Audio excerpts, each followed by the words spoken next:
Assalamualaikum warahmatullahi wabarakatuh. Perkenalkan, nama saya Cynthia Siva Indirasari dengan NPM 22311117, Prodi Sistem Informasi kelas Sigap 1.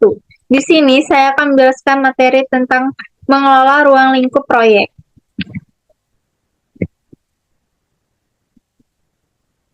Yang pertama ada pengertian ruang lingkup proyek. Ruang lingkup proyek adalah definisi menyeluruh tentang apa yang akan dikerjakan dan dihasilkan oleh proyek serta apa yang tidak termasuk dalam proyek. Manajemen ruang lingkup bertujuan untuk memastikan proyek tetap pada jalurnya dan tidak meluas sepost-script. Lalu ada proses pengelolaan ruang lingkup proyek. Yang pertama, perencanaan ruang lingkup. Mendokumentasikan ruang lingkup, tujuan, batasan, dan kebutuhan proyek menggunakan alat seperti WBS, Work Breakdown Structure. Lalu yang kedua, pengumpulan kebutuhan, mengidentifikasi kebutuhan dan harapan proses pengelolaan ruang lingkup. Yang pertama, perencanaan. Yang pertama, perencanaan ruang lingkup, mendokumentasikan ruang lingkup. Lalu ada proses pengelolaan ruang lingkup project. Yang pertama, lalu ada proses pengelolaan ruang lingkup proyek. Yang pertama, perencanaan ruang lingkup. Mendokumentasikan ruang lingkup, tujuan, batasan, dan kebutuhan proyek menggunakan alat seperti WBS, Work Breakdown Structure. Yang kedua, pengumpulan kebutuhan. Mengidentifikasikan kebutuhan dan harapan stakeholder melalui wawancara, survei, dan analisis dokumen. Yang ketiga, definisi ruang lingkup. Menyusun pernyataan ruang lingkup yang jelas, mencakup deskripsi proyek, hasil akhir, dan kriteria penerimaan. Yang keempat, membuat WBS. Membagi proyek menjadi tugas-tugas kecil yang mudah dikelola untuk mengidentifikasi semua pekerjaan yang diperlukan. Yang kelima, validasi ruang lingkup. Melibatkan stakeholder untuk menyetujui hasil proyek dan memastikan deliverables sesuai standar. Dan yang terakhir, pengendalian ruang lingkup. Memantau ruang lingkup agar tetap sesuai rencana dan mengelola perubahan dengan prosedur formal. Lalu ada manajemen risiko proyek.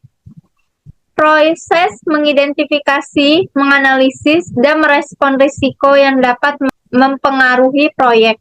Tahapan utamanya yang pertama ada identifikasi risiko, mengumpulkan potensi risiko. Yang kedua, analisis risiko, menentukan dampak dan kemungkinan risiko. Yang ketiga, perencanaan respon risiko, menyusun strategi untuk mengatasi atau memitigasi risiko.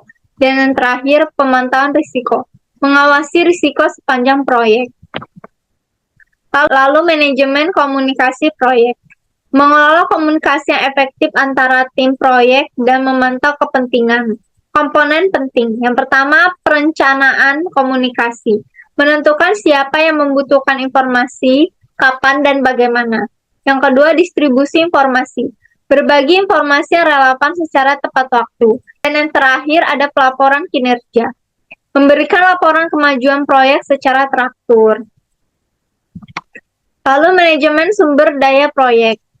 Mengolah sumber daya manusia dan fisik yang diperlukan untuk menyelesaikan proyek tahapannya. Yang pertama, perencanaan sumber daya. Menentukan kebutuhan tenaga kerja, material, dan alat. Yang kedua, pengembangan tim. Membina kerjasama tim untuk meningkatkan kinerja. Yang ketiga, pengolahan tim. Memantau kinerja tim dan menyelesaikan konflik.